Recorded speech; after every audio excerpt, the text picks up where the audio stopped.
Duff, এবার আমাকে বিদায় নিতে হবে। ঠিক আছে ড্যান, তুমি তোমার কাজে যাও, আমি বেশ চালিয়ে নিতে পারবো।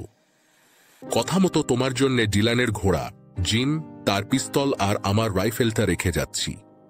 ডিলানের রাইফেলটা আমি নিজেই রাখতে চাই। তুমি উন্নতি করতে পারবে। যদি কোনোদিন সুযোগ পাই এই উপকারের প্রতিদান দেওয়ার চেষ্টা নিশ্চয়ই করব। ডাফ, আমার মাকে চিনতে না তুমি? তোমার জন্যে ওই পর্ব শেষ হয়ে গেছে ড্যান।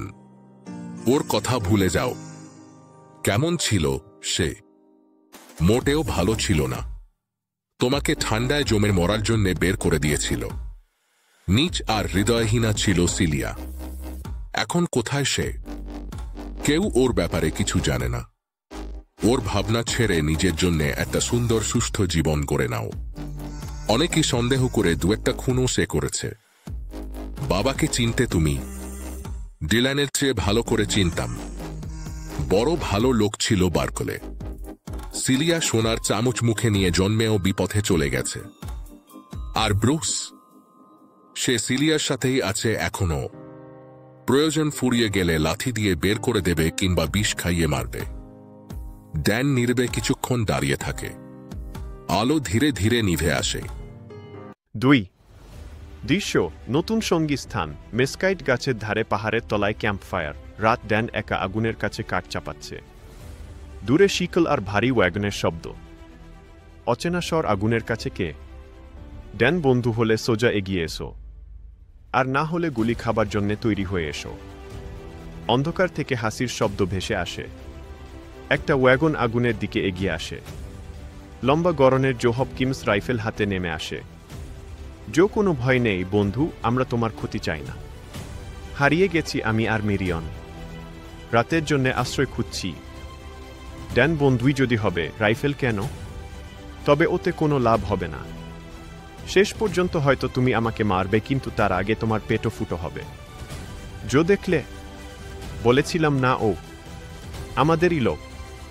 নেমে পড়ো মিরিয়ন। ওয়াগনের পর্দা ফাঁক হয়। মিরিয়ন নামের সুন্দর চেহারার একটি মেয়ে হালকা পায়ে লাফিয়ে নিচে নেমে আসে। ওয়াগন থেকে আরও দুজন যুবক, সিড আর স্ট্যান, নেমে আসে। তারপর টনি নামে আরেক যুবক বেরিয়ে আসে। Dan, Daniel Berkeley.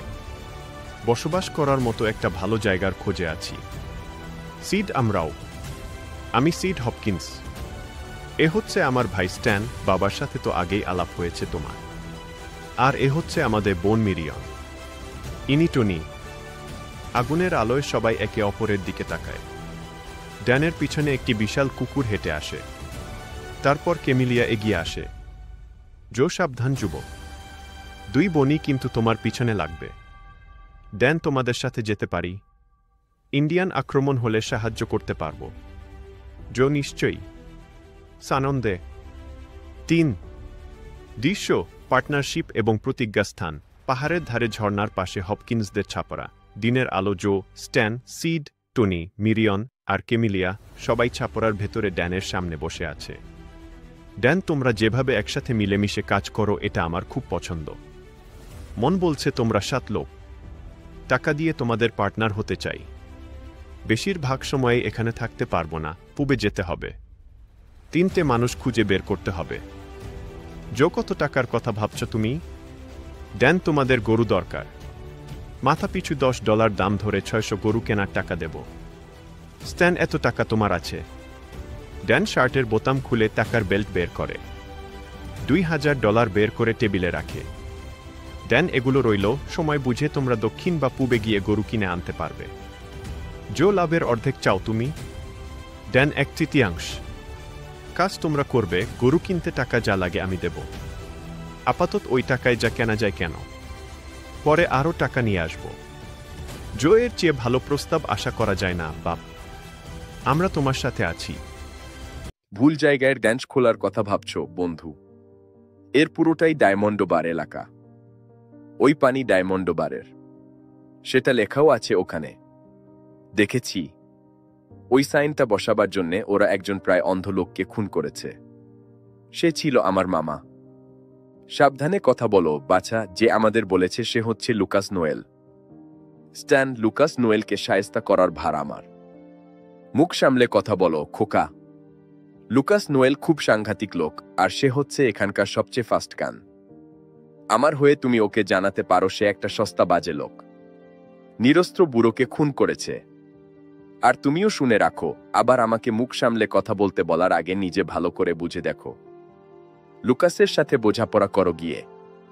সূর্য ডোবার আগেই তোমার নাগাল পাবে ও। তুমি এখনই উঠে পড়ো, মিস্টার। সোজা লুকাসকে গিয়ে খবর দাও। আমি এখানেই তার জন্য অপেক্ষা করছি। ড্যান, তুমি আমাদের একজন ভালো বন্ধু, নইলে কথাটা বলতাম না। কিন্তু তুমি এখনো ছেলে মানুষ।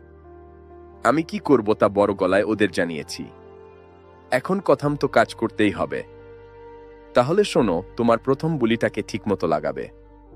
তাড়াহুড়া করতে যেও না, দেখে শুনে জায়গাম তো লাগিও যেন আর গুলি ছুটতে না হয়। আমি লুকাস নোয়েল। সেই ছোকরাটা কোথায়? ডিলান ন্যাশ আমার আঙ্কেল ছিল। তুমি তাকে খুন করেছ, কোনো সুযোগই দাওনি তাকে। আমি লুকাস নোয়েল। বাচ্চা ছেলের সাথে লড়ি না আমি। কিন্তু একজন অন্ধ বুড়োকে খুন করেছ তুমি। ডিলানকে সামনাসামনি মোকাবিলা করতে সাহস পাওনি, তাকে ভয় পেতে। সে প্রায়ই বলতো আমি নাকি তার চেয়েও ফাস্ট। লুকাস নোয়েল হাসে, কিন্তু মুহূর্তেই তার হাত পিস্তলের বাটের দিকে যায়। সচেতনভাবে নয়, যেন হাত নিজে থেকেই সক্রিয় হয়ে উঠেছে। পিস্তল বাট থেকে উঠে আসছে। গুলি শব্দটা শোনা গেল না। লুকাস অনুভব করল সে এক পা পিছিয়ে গেল, তারপর মেঝেতে বসে গড়িয়ে পড়ল। দৃষ্টি ঝাপসা হয়ে সবকিছু হারিয়ে গেল। ভিতরে এসে তোমাদের লোককে তুলে নিয়ে যাও। ওকে তোমাদের মালিকের কাছে নিয়ে গিয়ে জানিও আমরা হপকিন্স পরিবার আর মিস্টার ড্যান বার্কলে ওই ঝর্ণার ধারেই থাকছি। এবার সবকিছু তোমাদের হাতেই ছেড়ে দিচ্ছি। মাঝে মাঝে আমার খবর পাবে। তারপর একদিন ফিরে আসব। এর মধ্যে তোমরা ন্যাঞ্চের কাজ চালিয়ে যাও। মেয়েরা তোমার অভাবটা খুব বেশি অনুভব করবে। ওরা দুজনেই তোমাকে খুব পছন্দ করে। আবার ফিরব। যদি কখনো কোনো সাহায্যের দরকার হয় কেবল একটা ডাক দিও, আমরা ছুটে যাব। তোমাকে একান্ত আপন লোক বলেই মনে করি। সংসার জীবনের স্বাদ কোনোদিনই পাইনি। আত্মীয় বলতে ছিল একমাত্র আঙ্কেল ডিলান, তাও রক্তের সম্পর্কে নয়। দুঃখ করার কিছু নেই, আমরাই তোমার পরিবার বলে মনে করে নাও। জুয়ারি বা বন্দুকবাজ হতে চায় না সে। লুকাস বা ডিলান যেভাবে মরেছে সেভাবে মরতে চায় না। পুবে যাওয়ার ইচ্ছা ছিল, এখনই সময়। যদি কখনো তার ফিরে আসার দরকার হয়, ওই ন্যাঞ্চেই ফিরবে।